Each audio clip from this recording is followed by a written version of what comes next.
खुद से जीतने वालों को मेरा सलाम। गौरव सुबह उठा, ब्रश किया, प्राकृतिक काम निपटाए और सीधे काम करने बैठ गया। गौरव को 2 दिन के अंदर अपने मैनेजर को प्रोजेक्ट पूरा करके देना है, इसलिए वो तत्काल कोड लिखना शुरू हो गया। सौरभ भी जल्दी सुबह उठा, ब्रश किया और लैपटॉप खोलकर बैठ गया। वो भी सेम प्रोजेक्ट पर काम कर रहा है, उसे भी 2 दिन के अंदर कोड पूरा करना है। लेकिन सौरभ ने कंप्यूटर खोला, फिर सोचा पहले थोड़ी न्यूज़ चेक कर लूं। 20 मिनट न्यूज़ सर्फिंग के बाद फिर सोचा चलो ईमेल चेक कर लो, ये भी तो ऑफिस का काम ही है, फिर शुरू करूंगा। इस तरह 45 मिनट निकल गए। फिर सौरभ ने प्रोजेक्ट खोला तो कुछ समझ नहीं आया। सोचा चाय ब्रेक के बाद शुरू करता हूं।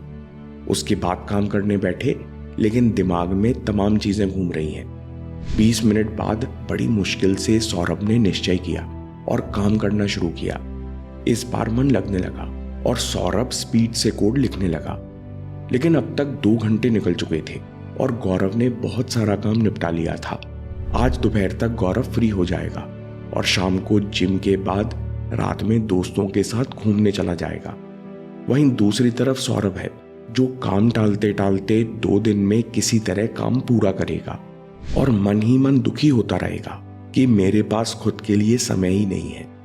दोस्तों, एग्जाम्पल में बाकी सारे पैरामीटर सेम है। काम, कमरा, distraction, energy, intelligence, will power सब बराबर मात्रा में है। फिर सौरभ काम इतना टालता क्यों है? गौरव और सौरभ में अंतर है काम के प्रति रेजिस्टेंस का।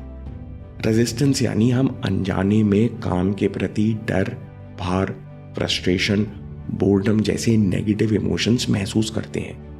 और प्रोक्रेस्टिनेशन सबकॉन्शियस का सेल्फ डिफेंस मैकेनिज्म है। जैसे ही काम या मेहनत के प्रति हम नेगेटिव इमोशन महसूस करते हैं, बेचैन होते हैं, वैसे ही सबकॉन्शियस आपके शरीर से अनजाने में वो सब कुछ करवाने लगता है जिससे आपको कुछ देर के लिए सुकून मिल जाए। इसलिए रेजिस्टेंस पैदा होते ही आप मोबाइल उठाओगे, कुछ नहीं तो न्यूज़पेपर पढ़ने लगोगे, ये भी नहीं मिला तो नेट पर गर्म पानी के फायदे सर्च करने लगोगे।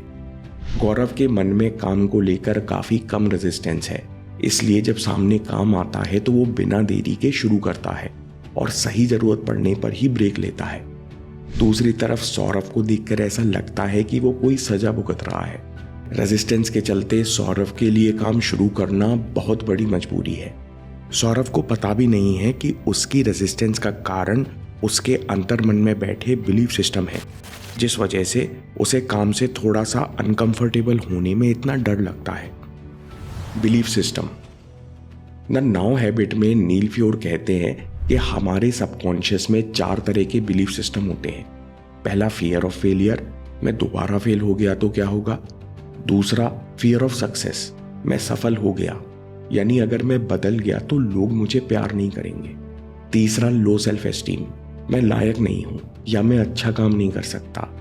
चौथा परफेक्शनिज्म, अच्छा काम नहीं किया तो मेरा कोई अस्तित्व ही नहीं है, इसलिए या तो मैं काम बहुत अच्छा करूंगा या करूंगा ही नहीं।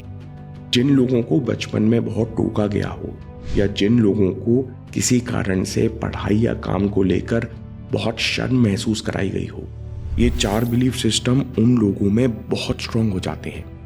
बिलीफ सिस्टम से नेगेटिव इमोशंस और नेगेटिव इमोशन से रेजिस्टेंस और इससे प्रोक्रेस्टिनेशन पैदा होता है। अगर सौरभ इस प्रॉब्लम पर आज से काम शुरू नहीं करेगा तो जीवन भर अनजाने में सेकंड गियर में चलता रहेगा। इंटेलिजेंट और काबिल होने के बावजूद सफलता और संतुष्टि के लिए तरसता रहेगा। अच्छी बात यह है कि रेजिस्टेंस को काफी कम किया जा सकता है और बिलीफ सिस्टम को रिप्लेस किया जा सकता है। वीडियो को आखिर तक देखिए क्योंकि हम 6 प्रैक्टिकल सॉल्यूशंस की बात करेंगे जो बहुत जल्दी असर दिखाते हैं। पहला सॉल्यूशन, आई हैव टू को आई चूज टू से रिप्लेस कर दो।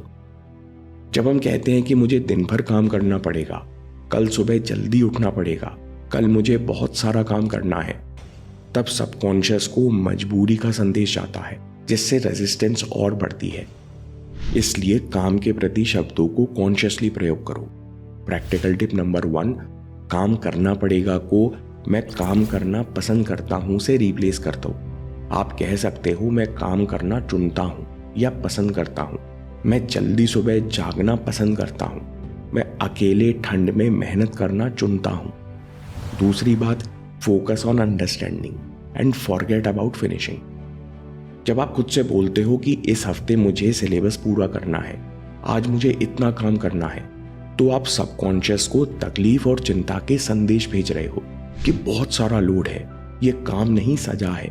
फिर नेगेटिव इमोशंस के कारण पढ़ना शुरू करने में दिक्कत आती है, इसलिए सावधान रहो।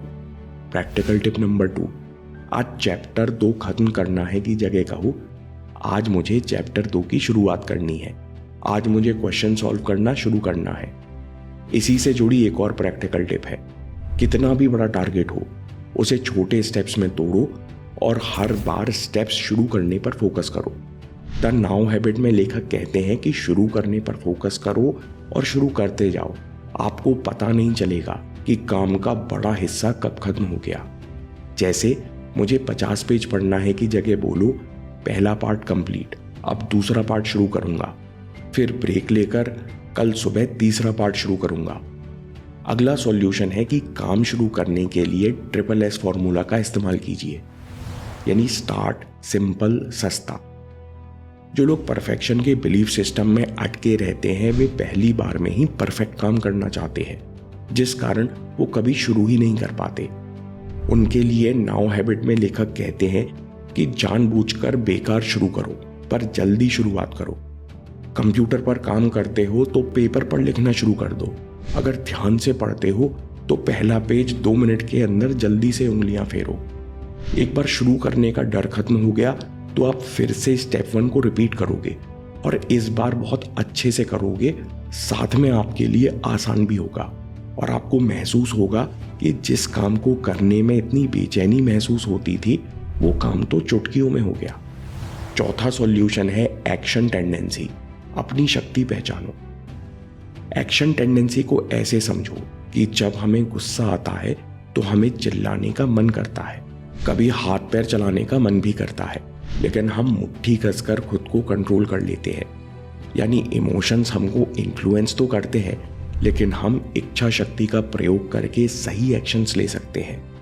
इसी तरह अगली बार जब आप कहो कि आज फीलिंग नहीं आ रही, आज काम करने का मन नहीं हो रहा, तो खुद को याद दिलाओ कि मेरे पास इच्छा शक्ति है, मैं बिना अच्छा लगे भी काम शुरू कर सकता हूं। एक्शन टेंडेंसी अगले 2 सॉल्यूशन के साथ और बेहतर काम करेगी। स्टार्ट करने को स्टेप्स 1 to 3 में तोड़ो। शुरू करने के लिए आपके दिमाग में स्टेप्स 1 to 3 क्लियर होने चाहिए।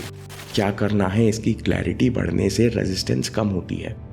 जैसे कल मुझे 30 क्वेश्चन सॉल्व करना शुरू करना है, तो पहला स्टेप है टेबल पर से सारा सामान हटाकर केवल पेन, पेपर और किताब रखना है। स्टेप 2 30 मिनट का टाइमर लगाना है। स्टेप 3 पेपर पर समय और तारीख लिखना है और शुरू हो जाना है। दूसरी बात है इम्प्लीमेंटेशन इंटेंशन। ये स्टेप 1 to 3 कहाँ, कब, कैसे और कितने बजे करना है, अगर ये आपके दिमाग में पहले से क्लियर है या आपके पास पहले से लिखा हुआ है, तो रिसर्च एक्सपेरिमेंट कहते हैं कि स्टार्ट करने की संभावना 66% बढ़ जाती है, क्योंकि जब आपके दिमाग में क्लैरिटी होती है तो इच्छा शक्ति बेहतर काम करती है। दोस्तों, 30 डेज चैलेंज की वर्कशीट में हमने इंटेंशंस के काफ़ी एग्जाम्पल डिस्कस किए हैं जो आपको गोल तोड़ने में मदद करेंगे। आखिर में समरी, प्रोक्रेस्टिनेशन सबकॉन्शियस का सेल्फ डिफेंस मैकेनिज्म है। आपको नेगेटिव इमोशन से दूर ले जाता है। नेगेटिव इमोशन बिलीफ सिस्टम के कारण पैदा होते हैं। 6 शॉर्ट टर्म सॉल्यूशन जो नेगेटिव बिलीफ सिस्टम को एक्टिवेट नहीं होने देते, जिससे रेजिस्टेंस पैदा नहीं होती। Practical tip number 1, I have to को आई चूज टू से रिप्लेस कीजिए। करना पड़ेगा को मैं पसंद करता हूं से रिप्लेस करो। Practical tip number 2, focus on starting. आज चैप्टर खत्म करना है की जगह कहो, आज मुझे चैप्टर 2 शुरू करना है, आज मुझे प्लानिंग करना शुरू करना है। Practical tip number 3, focus on starting parts. पहला पार्ट कंप्लीट, अब दूसरा पार्ट शुरू करूंगा, फिर ब्रेक लेकर तीसरा और कल सुबह चौथा पार्ट शुरू करूंगा। प्रैक्टिकल टिप नंबर 4, जानबूझकर बेकार शुरुआत करो, पर जल्दी शुरुआत करो। एक बार शुरू करने का डर खत्म हो गया तो आप स्टेप 1 को रिपीट करेंगे, आसानी से रिपीट करेंगे और ज्यादा बेहतर करेंगे। स्टार्ट करने को स्टेप्स 1 to 3 में तोड़ो और आखिर में इम्प्लीमेंटेशन इंटेंशन। स्टेप 1 to 3 कहाँ, कब, कैसे और कितने करने हैं। अगर आपके दिमाग में ये क्लैरिटी है तो आपकी इच्छा शक्ति बेहतर काम करती है। दोस्तों, अब तक 3200 से ज्यादा लोगों ने 30 डेज चैलेंज शुरू कर दिया है और डेली हमसे इंस्टाग्राम, फेसबुक और यूट्यूब पर जुड़े हुए हैं। आपको शुरुआत करने में दिक्कत आ रही है तो आप भी प्रोक्रेस्टिनेशन को जीतो। स्टेप 1 30 डेज चैलेंज का वीडियो देखिए। स्टेप 2 वर्कबुक को डाउनलोड करो। स्टेप 3 30 दिन के गोल्स को डेली टास्क में तोड़ो और इम्प्लीमेंटेशन शीट में नोट कर लो। स्टेप 4 एक छोटा सा टास्क अभी कंप्लीट करो। आपका 30 दिन का चैलेंज शुरू हो चुका है। दोस्तों, चैलेंज शुरू कीजिए और देखिए हम सब आपके साथ हैं। और याद रखिए दोस्तों, आपके समय से कोई वीडियो, कोई ऐप, कोई न्यूज़ कीमती नहीं है। मैं काम के किस्से लाता रहूंगा। हिम्मत, हरकत, होशियारी, हम सब जीतेंगे।